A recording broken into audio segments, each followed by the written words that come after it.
Good afternoon, everybody, and welcome to the March edition of the Divorce Support Club. With me, Claire Macklin, Lauren Preedy from Walker Family Law, and our very special guest, Karen Kipping. Um, by way of introduction, I'll let Lauren introduce herself in a second, but I really want to welcome Karen today. Karen is a specialist divorce coach working with people who are in or leaving domestically abusive relationships.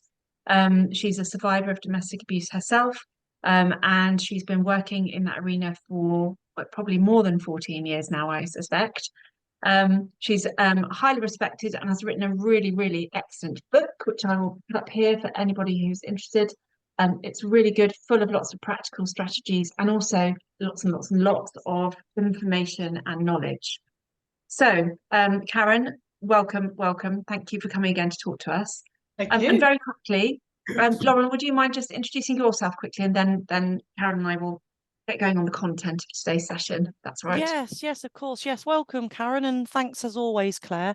I'm Lauren Preedy. I'm a member of Walker Family Law, and we run this monthly club as a support for our clients. And if you're not able to attend live, then we do record these. And as always, any questions or concerns, please do not hesitate to contact me or Claire, and we will be able to assist you then. So I think I'll be doing less talking than normal today, probably. So I shall hand over to Claire and Karen, and thank you very much. Thank you, Lauren.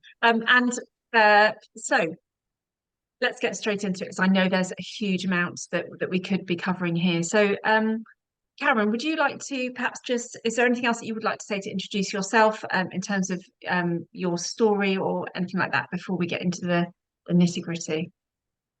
I think just to explain that, there's still a perception, I suppose, amongst the public that domestic abuse is still very much physical abuse, and that's absolutely not the case. So I would say the vast majority of my clients haven't ever experienced any physical abuse, but what they've experienced is emotional abuse, financial abuse, perhaps a lot of conflict around the children, and that post-separation abuse that goes on. So just because you are not being hit doesn't necessarily mean that your relationship is healthy.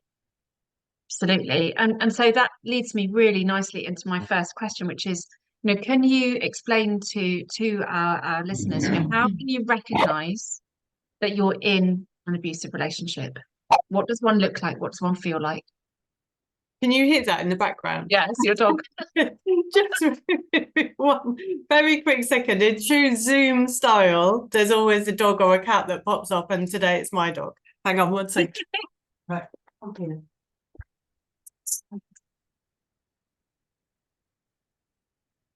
Right. We're very dog friendly. We don't mind. Yeah. He's out. He's got his sad face on now, but never mind. He's fine. Oh, so yes, how could you recognize that you're in an abusive relationship? So for some people, it can be very much like a bit of an epiphany, if you like. So they might have a conversation with somebody. They might Google something. They might watch a documentary on television or something and go, oh my gosh, that's actually me. They might find my book in a library or something and read it and go, yeah, that's me. So it could be a real light bulb moment for them where the penny suddenly drops and they go, oh yeah, now he does this, and this, and it's ticking all the boxes. For other people, it's kind of a gradual realization over time, sometimes over many years, where they've had a general feeling in their gut that something is not right, where they've maybe questioned some of their partner's behavior. And remember, this can happen both ways to men and women. So they may be questioning, why do they speak to me like that? Why don't they treat me nicely? Why did they not behave in the same way as maybe my friends' partners do? Maybe they start to realize that they're sick of being spoken to in quite a derogatory way. You know, it could be that constant criticism, belittling, put downs. Maybe they start to then think about other aspects of their relationship. Maybe they've never had access to their own finances. Maybe they've never been encouraged to be financially independent. Maybe they've actually got no clue about the marital finances. Maybe their role as a parent has never been encouraged. It's always been quite difficult because of how the other parent behaves. So, you know, some of the abusive behaviors can be really, really subtle, and they can be really hard to articulate how those behaviors make you feel to professionals, to friends and family. You know, when you're saying, oh, I'm not happy, and they do this and they do that, it can seem like such small, tiny things that they can be very easily dismissed or excused. And so then you doubt yourself, you question, why do I feel like this? You know, maybe I shouldn't be so upset by it. Maybe I should just, you know, keep calm and carry on. Maybe I should be grateful for what I've got. But, you know, those small things, when they're happening to you every day on a constant basis, can really grind you down as an individual. They can really make you lose sense of who you are, because you have to adjust your behavior so much to conform with what the other person wants you to be, that you lose yourself in the process. So all your hopes and dreams and maybe what you wanted to achieve and how you wanted your life to go is really kind of, you know, bottom of the wish list, if you like.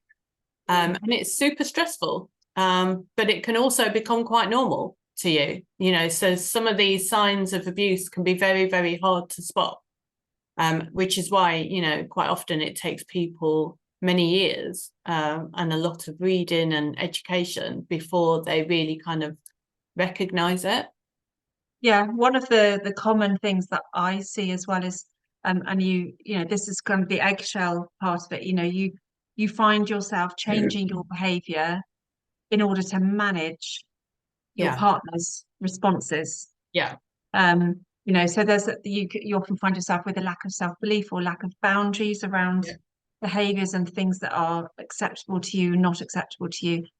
And then those days when things feel fine, or things are even good, or you have a laugh, or you have some fun, they kind of, those things then can pull you back into feeling invested in a relationship again, I think. Yeah, absolutely. Because they're not horrible all the time. No. And some of the ways that they behave are not really dramatic. They are quite subtle and can be easily excused or minimized. And when you have those glimmers where, you know, their behavior is nice, maybe they do speak to you kindly or they give you a treat, you know, you can hold on to that, because you don't want to believe that they're treating you badly on purpose. You don't want to believe that they are wanting to keep you down. You want to have that hope that things can get better, and that maybe that was the last time. Maybe they are listening to you. Maybe they are going to change. Maybe things will get better. Yeah, so and hope is a very powerful motivator. Yeah, and quite often there can be certain milestones in your life that can be tipping points. So, for example, abusive and controlling behavior quite often gets worse when you become pregnant, because the dynamics in your relationship very much change. You know, your baby becomes your priority. Your partner might be quite jealous of your relationship with the baby. You have lots more professionals getting involved in your life, which, you know, that's always a threat to them, because they want to isolate you essentially from anybody who could influence you or support you. So pregnancy can be one of those key moments. And quite often when I talk to clients who are maybe 20, 25 years into their marriage, they will reflect back and go, yeah, absolutely, that's when it got much worse. But they, you know, by that time they were having a baby together and they didn't want a relationship to end. They didn't want to be a single parent. So they just hoped and kept everything crossed that things would get better. But quite often it gets worse at that point. And sometimes, you know, if you move house, or, you know, they might make promises and say, well, maybe if I get a better job, or maybe if I earn more money, or maybe if we move house and we move, you know, away from your parents, or we move, you know, to the other side of the country, things will be better. It will be a fresh start. So you have all these things that you're kind of holding on to give you hope. So yeah. And there's the thing that I hear a lot as well is the hope that, because in the beginning, you know, in the beginning of the relationship, often things are really brilliant, and it can happen very quickly, and you might have that sort of phase of what we'd now look at as being love bombing. But you have that phase where everything feels really brilliant, and memories of that phase are a really strong motivational pull as well. You know, I wish it could go back to how it was before. And then you have those days when things feel good and you think, oh, maybe it can go back to how it was before. And so all of those things, it's a bit like putting money in the top of a slot machine, isn't it? And then occasionally you get a payout at the bottom, and the payout keeps you putting the money at the top. yeah. Um, so that's a little bit Of about, course, it's all fake. It's all fake yes, because, you know, how they were in the beginning was fake. It was designed to groom you into that relationship and give you that false hope that that's the person that they really are, when actually it wasn't. It was all manipulation. So yeah. what you're holding on to is actually not the reality. So a question I'm asked a lot is, does it matter if it's done on purpose or not?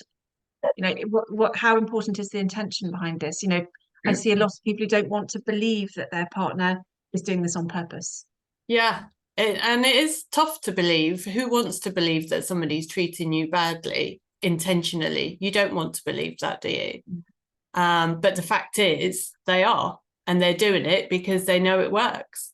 You know, they're doing it because they have quite often very deep rooted beliefs about women or gender or roles in a marriage. And, you know, they may have grown up with certain experiences, maybe, you know, when they were a child, that has influenced them and shaped them and made them the person that they are, you know, and they're choosing to behave in ways that work for them. And unfortunately, when you don't stand up for yourself, or you don't report them to the police, or you don't have enough evidence to solidly, you know, show that this is abusive behavior, or maybe other people don't believe you, you know, they get away with it. And of course, if they keep getting away with it, there's no need for them to change. You stay. Time moves on. You know, they keep getting away with it. And quite often, this is why when you actually separate, their behavior can actually get worse before it gets better. Yeah. Because they are suddenly being exposed, whereas you've protected them for a long time. Quite often you've lied on their behalf, you've made excuses for them, you know, and you almost end up colluding with them. Yeah. So that leads me on to, you know, how do I know when it's time to leave? Or how do I know when it's time to say enough's enough? Everybody's different. You know, for some people it can be 6 months, other people it can be 6 years, other people it can be a lifetime, and some people never leave. You know, it is very individual. Everybody knows what they can cope with and can't cope with at any one time. And, you know, a lot of people will say when they've come out of these situations, gosh, I knew it was bad right at the beginning, you know, I should have left sooner, why didn't I leave? And they can feel very guilty that they didn't spot the signs sooner or didn't leave sooner. But you only know what you know at the time, and you can only cope with what you can cope with at the time. You know, we're not robots. Yeah. So yeah, it is different for everybody. Okay. So let's assume then that that I've decided that I need to leave. how can I do that and keep myself as safe as possible? What are the things that I need to think about and do in preparation? Okay, so quite often it's not an urgent need to leave. Quite often it's a gradual realization, like we said, you know, that the relationship is not good, it's abusive, it's controlling, you know, nothing's going to change. So therefore, the only way to change it is to end the relationship, right? You know, my partner's not going to change, so I need to do something. So at that point, it's really about getting all your ducks in a row, getting a plan, figuring out what your rights are financially, you know, with regards to any children, figuring out what your options are. So, you know, are you going to remain in the family home, or would you prefer to leave? If you're going to leave, how much is that going to cost? You know, so you're looking at all of the options. So you're not actually taking any action at this point. You're just trying to gather all your information, to everybody that you need to speak to. And at that stage, Karen, is where at Walker Family Law we offer an initial consultation, which we collect information and then are able to ask for that in advance of a meeting, and then we're able to give advice within that a meeting with no other obligations. So that's a really good way for people to come and understand what their position is, what the financial issues may be, where there might be some risks, but also for them to not to feel any pressure that they've got to do anything else. So it's a really good way of being able to be to get the knowledge. And I often hear people saying they feel really guilty coming and taking that information because they feel like they're the one being deceitful. I quite often hear, but I really would stress that getting that information is absolutely a person's entitlement to do that, and it's absolutely the right thing to do. Yeah, absolutely. Yeah, you've got to find out what your options are, and quite often the fear about leaving, you know, there may be some very realistic fears. How am I going to manage financially? How am I going to manage with the children? Or, you know, who's going to support me? You know, what is life going to be like? There's a lot of unknowns that can keep somebody stuck in a relationship that they don't want to be in. But once you actually start to look at all of the different options, you start talking to professionals, you start to really find out the facts rather than what you may have been told. That can be two very different things. You know, you may have been told that there's no way you can cope financially, that there's no way you're going to get the house or you're going to get any money. And, you know, these things are threats to keep you in a relationship and to stop you from leaving. But actually, the facts may be completely different. So once you start to find out the facts, then you can start to work on a plan as to how you get out and how you do that safely. And it is really important that you have a plan of how you physically separate from somebody. You know, you don't want to turn around, as I did, unfortunately, many years ago, and say, I want a divorce. That's probably the worst thing you could do if you're saying that to somebody, you know, who's abusive and controlling. You know, you want to do it in a letter, or maybe you want to do it in a more formal way. And maybe you want to do it when you're away for the weekend so you can gauge their reaction before you come home. Maybe you want to really kind of look at your options in terms of where you're going to be living. Maybe you want to look at, you know, maybe reporting something to the police or not. That's perhaps a good place also to mention that, of course, if there is abusive behavior, there might be options that a person can be excluded from the property, or there might be options that they can apply to the court for a non-molestation order. So in the circumstances where things are much more urgent, or somebody is in a position where they're fearful for themselves or the children, that's also something legally we can assist with. And of course, to contact the police, as you've said, if there is immediate danger to anybody. Yeah. And what I would say is there are always options. You know, none of them may be perfect. and maybe you may need to reassess your options as you go through the process. Because some of what you may choose to do may be very dependent on your ex's behaviour.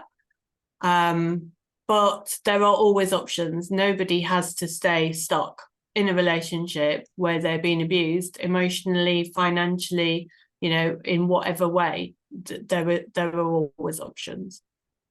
Yeah, so that's if you've got time and you can think about your options in advance, you can take all that advice.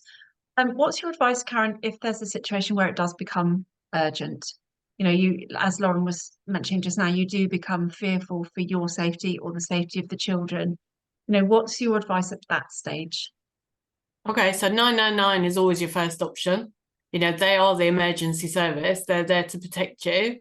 There is something called the hidden harm facility.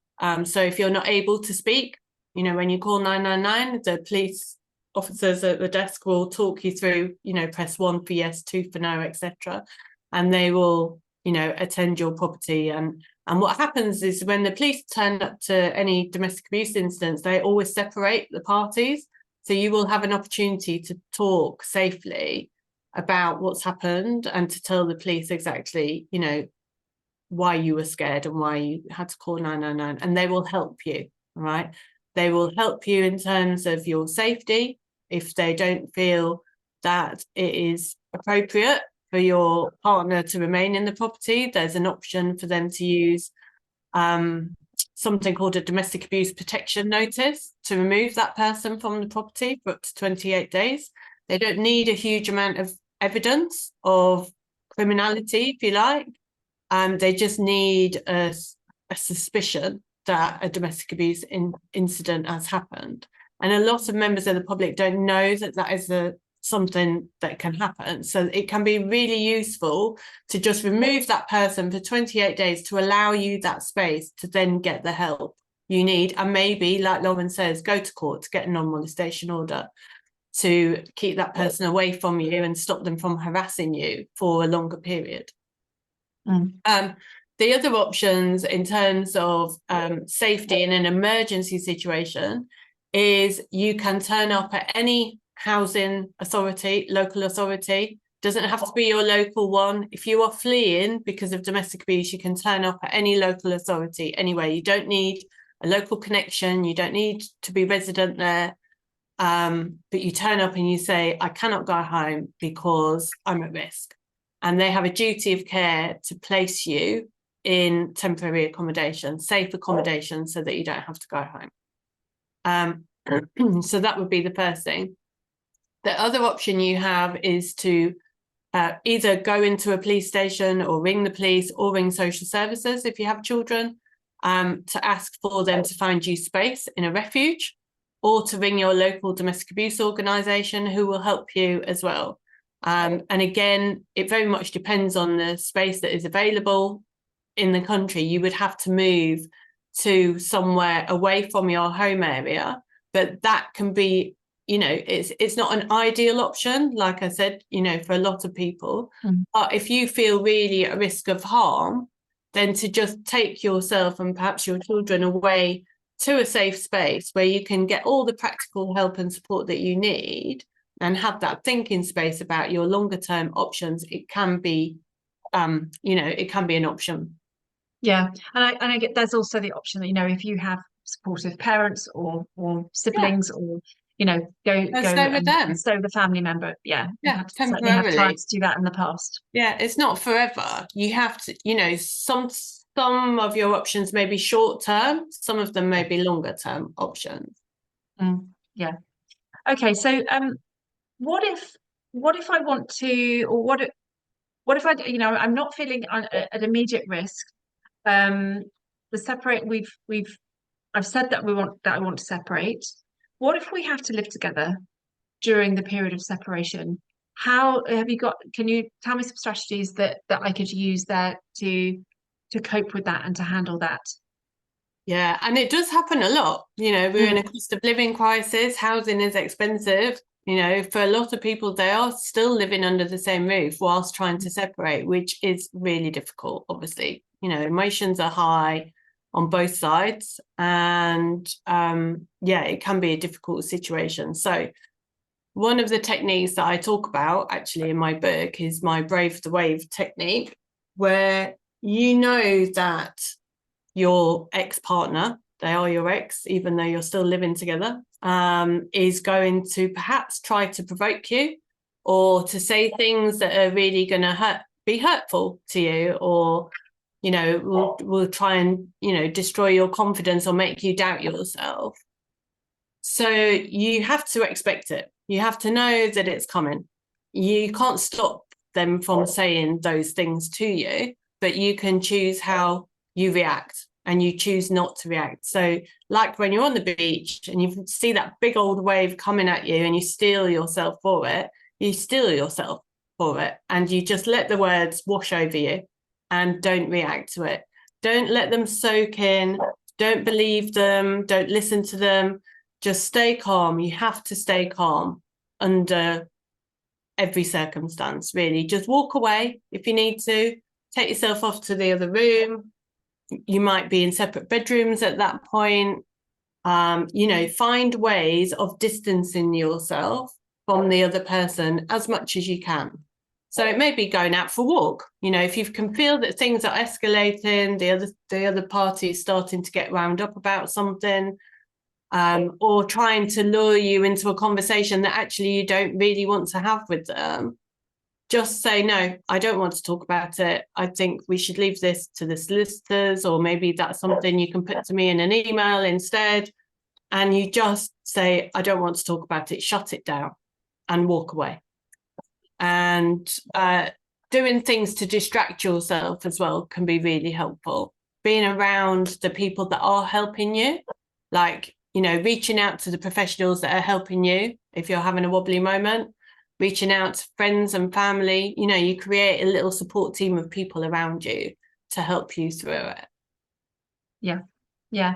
I was going back to what you were saying just now about what you know, your Brave the Wave technique.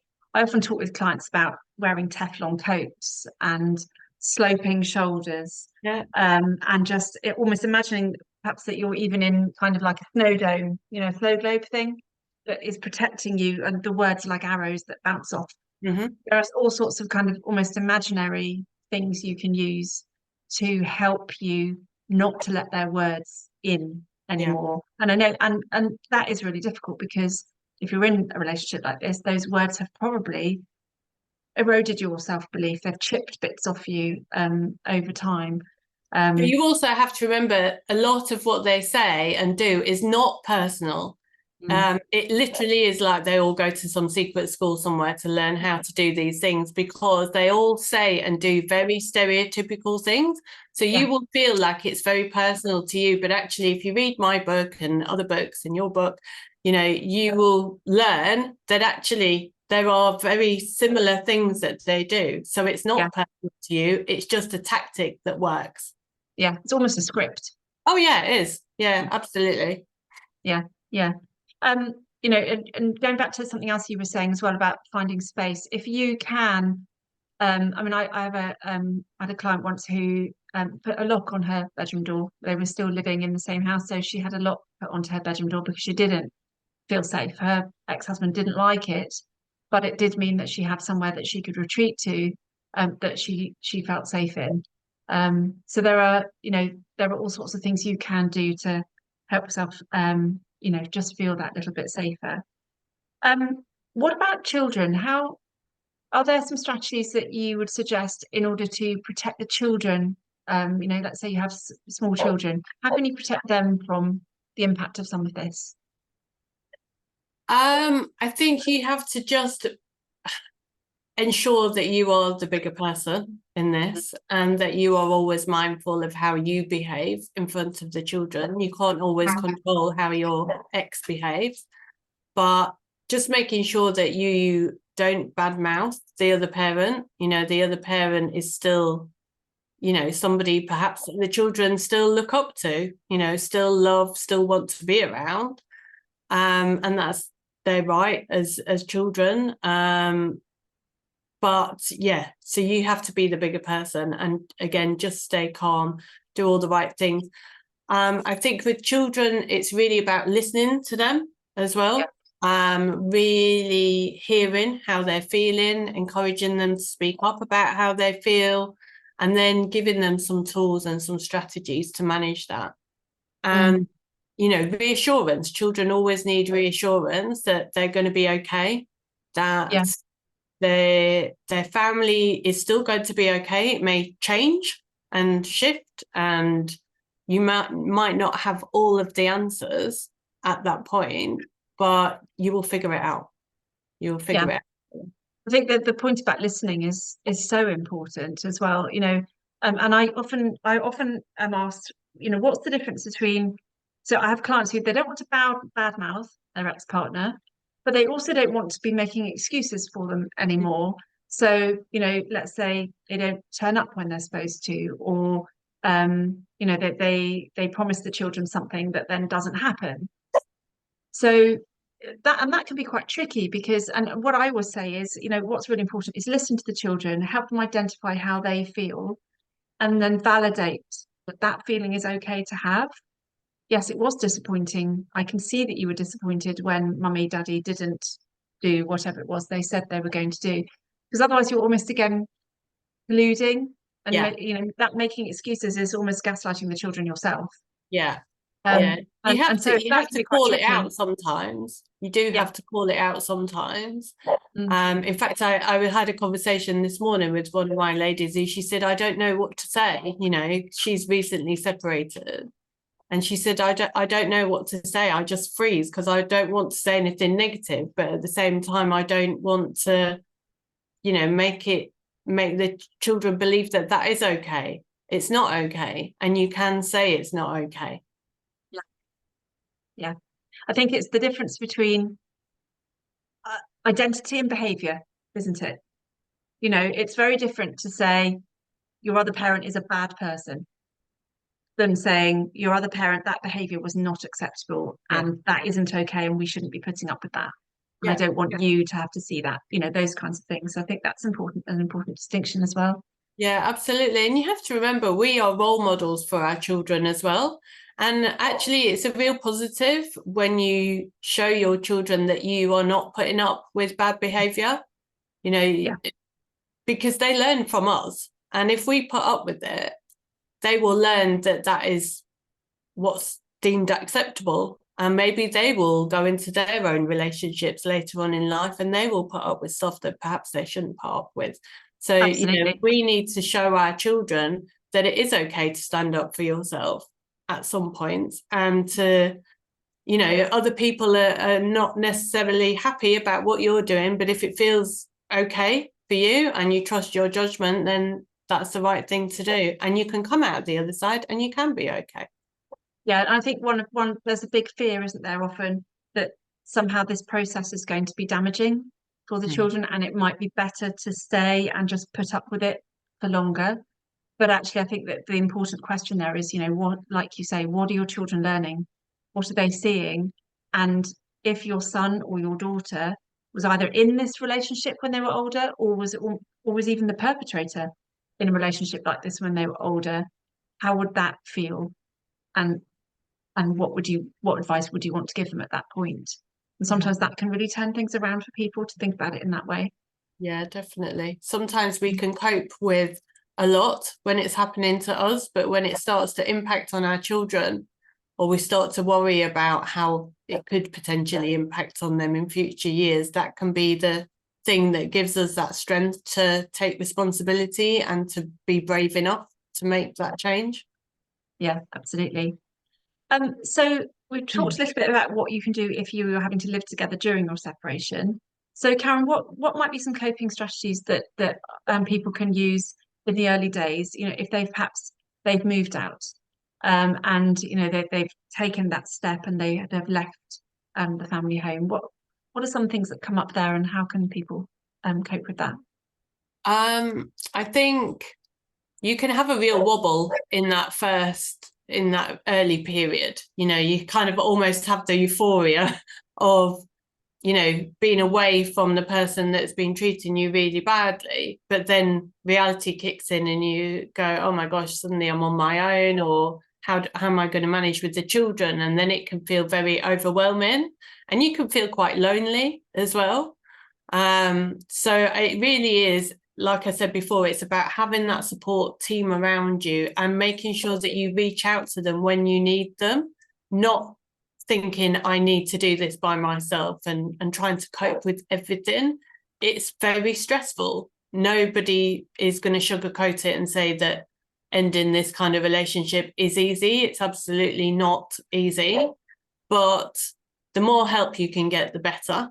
And what I would say also is it's going to feel very abnormal, because your normal is very different to what should feel normal. So your new normal can feel very daunting.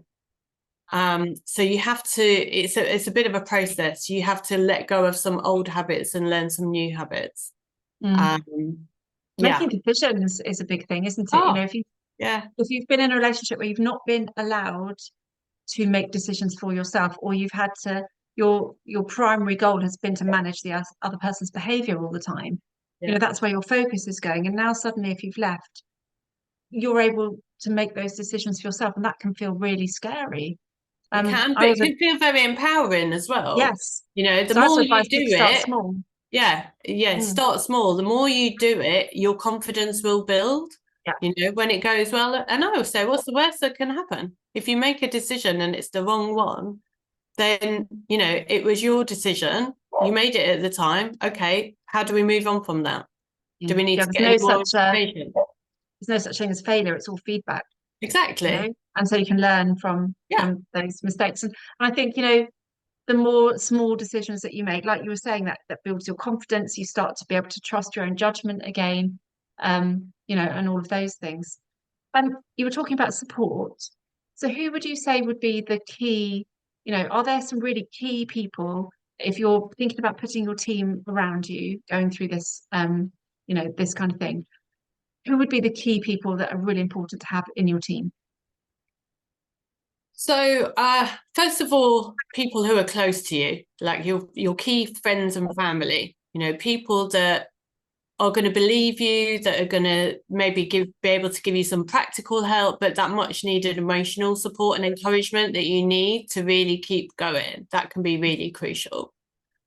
Secondly, somebody like us, a coach, you know, who understands things from a professional perspective, but again, has lots of tools and resources and techniques that can help make the process easier and less stressful for you. Obviously, people, you know, who can help you legally understand your rights, solicitors, mortgage advisors, who else? Financial planners, financial advisors, you know, because we are not the experts in everything. And you need people that really understand the law, so that you can get what you deserve out of the marriage, or, you know, to help you move on. And those people create a buffer too, don't they? You know, that your lawyer can be a buffer between you and your ex-partner when you're in negotiations. You know, if that's how it goes, or you're preparing for a court process, or however it goes. Yeah, you know, especially in those early days as well, where you are still quite, you know, it feels quite raw, and you still feel quite anxious perhaps about changing how you react to your ex and starting to become more assertive and stand up for yourself. That can feel quite scary and daunting in the beginning, because you've never had the opportunity to do it before. You know, you perhaps have always just given in because that's easier. Whereas now you have to behave in a different way. So absolutely, yeah, having that team of people and that buffer can give you that headspace away from your ex and give you that time to recover and to build up your confidence. Yeah. So Karen, I know you've probably worked with, I know you've worked with hundreds of people going through this. Are you when you're right at the beginning, it can really feel like this is never going to end. This is going to go on forever and ever, and this person's never going to be out of your life. They can feel like they're an unwelcome lodger that's stamping about in your brain. Are you able to offer some of our listeners, maybe some stories or some examples of, what do people go on to do? What do they go on to achieve? Is it possible to heal? I guess is the question, really. Absolutely. We're the proof that you can Yeah. do that. You can come out the other side. You absolutely can heal. Yeah, and that is the nice part of my job, is hearing those stories, getting those messages, seeing, clients when they send me nice photographs of them having fun and enjoying times with their children. Or, I've got a few clients that have got engaged again recently and are in really happy, healthy relationships when they never thought that that was a possibility for them. Mm. I've got clients who have come out of 25, 30-year marriages and who are now very, very happy. Some of them have got their own businesses. They are going to festivals and doing things with their friends that they haven't done for years. Some of my clients at Christmas were able to spend really kind of lovely quality time with, their elderly parents over Christmas that they haven't been able to do for 10 years. Those are big things. And, when you're starting to create those kind of happy memories, that's huge, because time moves on. And, before you know it, if you don't do anything about your situation, are you going to look back in 5 years, 10 years with regrets and go, oh gosh, I should have done it and look at what I've missed out on? A lot of my clients have gone on to real positive lives after very, very messy divorces sometimes. And, it's not all rosy. Sometimes there will be challenges with the ex, particularly if they've still got children together. But they're moments. It's not all the time. It's not every day. It's not constant. There are moments when it's difficult, and come back to me and go, Karen, this has happened, or Karen, I'm really struggling. What do I do? Can you get me back on track again? And that's fine. We work on it, and then they move on again. One of the big things that comes up with my clients as well is around, once you're out of this and you're able to look back at it and you can take a kind of step back and think about, what was it? There are all sorts of questions that you can look at. What was it that made me vulnerable to this? And what can I learn from it? How can I spot these kinds of patterns of behavior in future relationships? What are the red flags I really need to look out for? But also on the flip side, what does a healthy relationship look like? What does it feel like? How can I make sure that next time I create, with my partner, I create something that actually really makes me happy. And I see people doing that all the time. Yeah, and that is lovely. It is so possible, because remember, you're not the problem. There's nothing wrong with you. You're not the problem. It's them that's the problem. So you just need to get better and smarter at, figuring out what you want, standing up for yourself, having that self-belief, working out what you want for the next stage of your life. And if somebody comes into your life that you want to start a relationship with, great. But you need to be able to spot those signs. So absolutely educating yourself on those early warning signs and being confident enough to say no to the wrong person is absolutely key. Yeah. And knowing yourself. Yeah. What you want. Knowing who you are. Yeah. You learn from your previous relationship what you want, what you don't want. And then you stick with that. Yeah. And then I think you're going back to children, what you've then created, and what I see my clients who go through this create afterwards is just a brilliant example of how resilient people can be, how they can recover from something so painful. And the children will, again, like we were saying before, they will learn from that. And they will then see what, something healthy looks like. Yeah. And children only need one parent who's stable and who shows them a really good example. But so that's why it's so important to focus on you, isn't it? Yeah. And what you can do. So yeah, there is absolutely hope out there. Well, and Karen, you're a walking example of that. Absolutely. Yeah, there is. Yeah, definitely. It doesn't have to be the end of everything, and it doesn't have to be worse. It can absolutely be better. It's all about, how you make it better. It may not be perfect, but it's got to be better than being abused and put down on a daily basis. Yeah, yeah. Lauren, is there anything from from a legal perspective that we haven't covered and that you'd like to add in addition to what you've already said? No, I don't think so. I think it's important for us to mention that there's plenty of resources on the Walker Family Law website and on the Divorce Support Club pages, with topics that also link in with what we've discussed today. So we've done the topic of boundaries, we've done the topic of third-party relationships and how that might influence things as well. So I would really just recommend that have a browse around our resources there, and that might raise other issues. We talked briefly about the process of non-molestation orders and occupation orders, which are an option.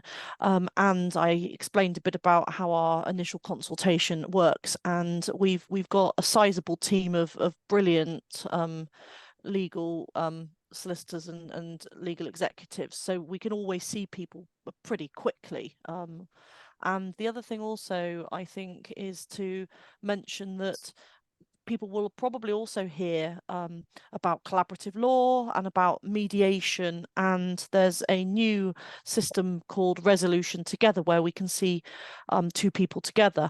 But it's really, really important to bear in mind that if there is domestic abuse, then there's a high likelihood that those other types of processes are not going to be appropriate. And it's, again, to not feel, if you are the victim of any kind of domestic abuse, is to not feel pressured by the other person in engaging in something that you're not comfortable with. So I think to summarize, I go back to my point of information and knowledge is the start of getting confidence to take action. So that's where I would absolutely recommend the services of a solicitor, and from the two of you to be able to for us to all work together to help our clients. But other than that, I think that's probably the only kind of legal matters that I can think of right now. There's obviously different procedures that you can and processes with the courts that you can take in respect of children, and again, that's outside of the remit of today to talk about. And if there is financial control and one person has not got access to monies, there's applications that we can make within financial proceedings to deal with that. So the likelihood is that there is always going to be something that we can do to help. Yeah, it goes back to what Karen was saying, really initially, is there are always options. And like you said, knowledge is absolutely power in these situations. So get all the information, educate yourself, work out what your options are, and then get your support network really in place. Before we finish, Karen, would you like to share your contact details with everybody? So, if people want to get in touch with you directly, how can they do that? So the best way is probably for them to go to the website, which is just www.karenkippingcoaching.com. And there's lots of information on there about how I can support. There's a whole range of support depending on your what you need and your income bracket, etc. And then they can also find me on all the usual social media channels. If you just type in Karen Kipping Coaching, I come up somewhere. So Brilliant. Okay. So, if you're watching and you're wondering about whether to reach out, do reach out to Karen or to me or to Lauren, and we'll all be happy to have a conversation with you, if you need it. So I think that's everything for today. Thank you very much for coming along, Karen. It's very much appreciated. And thank you to everybody who has come along to watch us as well. And thank you if you're watching on record. And thanks to you, Claire, as always. thank you. Thank you.